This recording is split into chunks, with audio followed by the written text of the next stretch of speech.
আমরা যেমন আগে যেমন যেমন জামা কাপড় পরে রাস্তায় রাতের বেলা বের হয়ে যেতে পেরেছিলাম, সেটা যেন সবসময় পারি।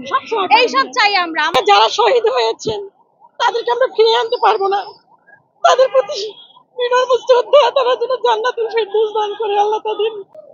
আমরা নির্যাতিত, আমাদের সন্তানেরা, আমাদের ছেলেরা এই অন্তর্বর্তীকালীন সরকার নিয়োগ দিয়েছেন। তার কাছে আমাদের একটাই চাওয়া, দেশের দুর্নীতি দমন করবে এবং যারা দুর্নীতি করছে তাদেরকে শাস্তি দিতে হবে।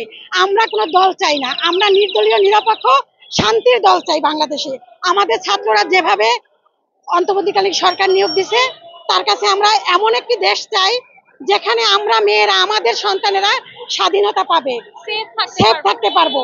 আমরা যাতে আর কোনো ফ্যাসিবাদ সরকারের হাতে নির্যাতিত না হই, লাঞ্ছিত না হই। কাজেই আমরা সুন্দর একটা দেশ চাই, সুন্দর মানুষের সমন্বয়ে আমাদের ছেলেরা, আমাদের সন্তানেরা, এতদিনে যারা শহীদ হয়েছেন তাদেরকে আমরা ফিরিয়ে আনতে পারবো না, তাদের প্রতি বিনম্র শ্রদ্ধা, তারা যেন জান্নাতুল ফেরদৌস দান করে আল্লাহ তাদের।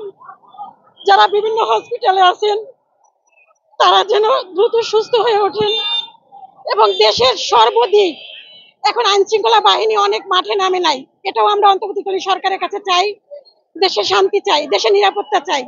এবং আমাদের এই ফ্যাসিবাদী সরকার যা করছে এতদিন, এই স্বৈরাচারী সরকার যেটা করছে, এটা থেকে আমরা রক্ষা পেয়েছি, কিন্তু সেই আমরা এই আমাদের মানে সাবেক সরকারের প্রতি মানে উপর এত ডিপেন্ডেন্ট ছিলাম, এত বড় ঘুষখোর ছিল একটা পুলিশ।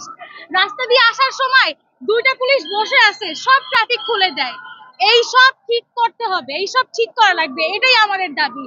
আমাদের দাবি এইটা যে আমাদের সেফটির জন্য এনশিওর করতে পারে তারা। আমরা যেমন আগে যেমন জামা কাপড় পরে রাস্তায় রাতের বেলা বের হয়ে যেতে পেরেছিলাম, সেটা যেন সবসময় পারি। এইসব চাই আমরা। আমাদের শিক্ষা ব্যবস্থা থেকে শুরু করে রাস্তাঘাট, আমাদের স্বাস্থ্য খাত, যেখানে যা আছে সব যে দুর্নীতির অবস্থা উপর যে একবার নির্ভর ছিল, এটা কিন্তু সব আসলে আমরা চাচ্ছি যে সব যেন ঠিক হয়ে আসে। পুলিশদের, তারপর আসলে পুলিশদের দেখা যাচ্ছে যে কোনো অফিসে গেছি আমরা কিন্তু ঘুষ ছাড়া কোনো কাজ করতে পারি নাই। আমরা ঘর থেকে শুরু করে বাহির পর্যন্ত কোথাও নিরাপদ ছিলাম না। ঘুষ, দুর্নীতি, এমন ভাবে সর্বনিম্ন ঘুষ 1 লাখ টাকা। এই যে একটা তাদের অভ্যেস, এই অভ্যেস থেকে বের হওয়া লাগবে সাধারণ মানুষ। হ্যাঁ, অবশ্যই। 1 মাস হয়ে গেল, এখনো রাস্তাঘাটে যে যানজট, ট্রাফিক ব্যবস্থা খুবই ভেঙে পড়েছে, এটা কি বলছেন?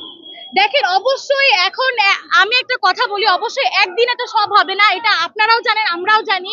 একদিনে হোক, 1 মাসে হোক, 1 সপ্তাহেও হয়তো, 1 মাসে হয়তো সবকিছু একবারে তো ঠিক হবে না। একটা পুরো দেশের পুরো সিস্টেমটা একবারে নতুন করে হলো গিয়ে চেঞ্জ করা হচ্ছে, সেখানে একটু সময় লাগবে। কিন্তু একটা জিনিস যেটা একটু চেঞ্জ লাগবে, তারা কি তাদের কাজগুলো যে ঠিকভাবে করছে সেটা একটু এনশিওর করতে হবে। তারা কাজগুলো, তাদেরকে সময় দিতে হবে। খালি এইটাই না, তারা যে কাজগুলো করতেছে সেগুলো তারা ঠিক মতন করতেছে না। এটা যদি তারা একটু ওয়াচ আউট করতো যে if they are doing their works properly or not, তাহলে মনে হয় ব্যাপারগুলো ট্র্যাকে আসতো।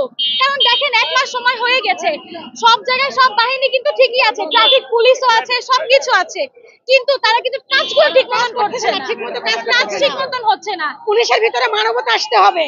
পুলিশের ভিতরে যে একনায়কতান্ত্রিক একটা চলে আসছিল, এইটা পুলিশের মধ্যে থেকে দূর করতে হবে।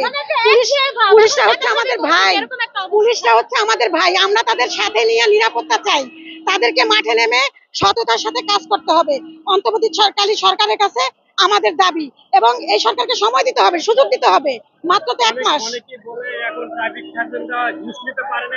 হ্যাঁ, এটা সত্যি কথা। তারা আমি বলি, তারা উদাসীন হয়ে গেছে, তারা এমন একটা ভাব, করলেও কি না করলেও কি, এরকম একটা ভাব তাদের মধ্যে।